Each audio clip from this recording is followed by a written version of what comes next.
ரெட்மியோட note 13 series பார்த்தீங்கன்னா போன வருஷம் இந்தியன் மார்க்கெட்டில் லான்ச் பண்ணியிருந்தாங்க. ஸோ இதில் பார்த்தீங்கன்னா 3 சீரிஸாக ஃபோன் வந்து லான்ச் ஆயிருந்தது. ரெட்மியோட நோட் 13, நோட் 13 ப்ரோ மற்றும் நோட் 13 ப்ரோ ப்ளஸ் இதுமாரி 3 மாடல் இந்தியன் மார்க்கெட்டில் லான்ச் ஆச்சு.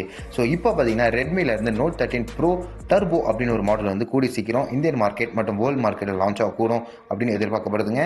ஆனால் இதில் ஒரு சிக்கல் இருக்குங்க. என்னன்னு பார்த்தீங்கன்னா ரெட்மியோட நோட் 13 ப்ரோ டர்போ வந்து உங்களுக்கு ரெட்மியில் வந்து லான்ச் ஆகாது. போக்கோவில் இருக்க X6 தான் லான்ச் ஆகக்கூடும் அப்படின்னு எதிர்பார்க்கப்படுது இந்தியன் மார்க்கெட்டில். ஸோ இதை பற்றி தான் இண்டியத்தில் அந்த வீடியோவில் பார்க்க போகிறோம். ஸோ நம்ம சேனலுக்கு யாரா புதுசாக இருந்தீங்கன்னா நம்ம சேனலை சப்ஸ்கிரைப் பண்ணி வச்சுக்கோங்க. வாங்க வீடியோக்குள்ளே போகலாம். ஸோ லாஸ்ட் வருஷம் பார்த்தீங்கன்னா உங்களுக்கு ஷோமியில் இருக்க ரெட்மி நோட் 12 டர்போ பார்த்தீங்கன்னா சைனா மார்க்கெட்டில் லான்ச் ஆயிருந்ததுங்க. பட் இன்டர்நேஷனல் மார்க்கெட்டில் வரும்போது அது வந்து ரெட்மியில் லான்ச் ஆகல, போக்கோ F5 அப்படின்னு ஒரு மாடலில் தாங்க லான்ச் ஆயிருந்துச்சு. ஸோ அதே மாதிரி தான் இந்த ரெட்மி நோட் 13 டர்போ பார்த்தீங்கன்னா உங்களுக்கு அதேமாரி போக்கோ F6 அப்படின்னு லான்ச் ஆகக்கூடும் அப்படின்னு எதிர்பார்க்கப்படுது அப்படின்னு சொல்லியிருக்காங்க.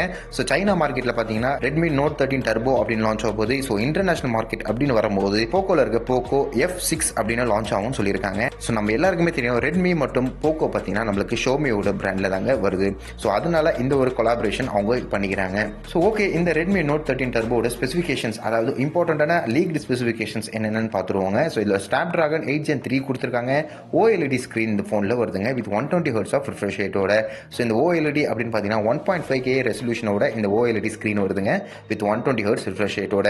ஸோ பேட்டரியை பொறுத்த வரைக்கும் உங்களுக்கு வந்து 5000 mAh of battery with 90 watts of fast charging support இந்த ஃபோனில் உங்களுக்கு தந்துடுறாங்க. டிஸ்பிளே பார்த்தீங்கன்னா உங்களுக்கு வந்து 2 சப்ளையர்ஸாக மேனுஃபேக்சர் பண்ணிருக்காங்க. அது அஃபிஷியலாக எந்த சப்ளையர்ஸ் அப்படின்னு நம்மளுக்கு தெரியலங்க. ஸோ லான்ச்சிங் டேட் மற்றும் பிளானை பற்றி கம்பெனி சைட்லேருந்து என்ன அஃபிஷியல் நோட்டும் அவங்க தரல. அது தந்தாங்கன்னா அதுக்கு தனியாக ஒரு வீடியோ ஒன்று போட்டுருவாங்க. ஸோ கேமராவை பொறுத்த வரைக்கும் இந்த ரெட்மி நோட் 13 டர்போ பொறுத்த வரைக்கும் 50 MP உங்களுக்கு பிரைமரி கேமரா வரப்போகுது. சோனியோட IMX882 சென்சார் உங்களுக்கு இதில் வந்துருவாங்க. ஸோ இன்னொரு கேமரா பற்றி அவங்க என்ன ஒரு அஃபிஷியல் டேட்டாவும் அவங்க தரல. ஸோ லீக்டு பொறுத்த வரைக்கும் உங்களுக்கு வந்து பிரைமரி கேமரா 50 MP இருக்கும்போது செல்ஃபி கேமரா பார்த்தீங்கன்னா உங்களுக்கு 20 MP செல்ஃபி கேமரா உங்களுக்கு தரப்போகிறாங்க. ஸோ இந்த ரெட்மியில் இருக்க நோட் 13 டர்போ பார்த்தீங்கன்னா இதுக்கு முன்னாடி வந்த மாடல் ரெட்மி K70E அந்த மாடலோட ரீஅசம்பிளாக இருக்கக்கூடும் அப்படின்னு எதிர்பார்க்கப்படுது. ஸோ பேக் பேனல்லாம் பொறுத்த வரைக்கும் நமக்கு ரெட்மி நோட் 12 எப்படி இருந்துச்சோ ஸோ அதே மாதிரி தான் இந்த ஃபோனும் இருக்க போகுது அப்படின்னு சொல்லியிருக்காங்க. ஸோ இந்த ஃபோனை பற்றி நீங்கள் என்ன நினைக்கிறீங்க? மறக்காம காமெண்ட் செக்ஷனில் சொல்லுங்கள். இதே மாதிரி வேற ஒரு வீடியோவில் உங்களை சந்திக்கிறேன்.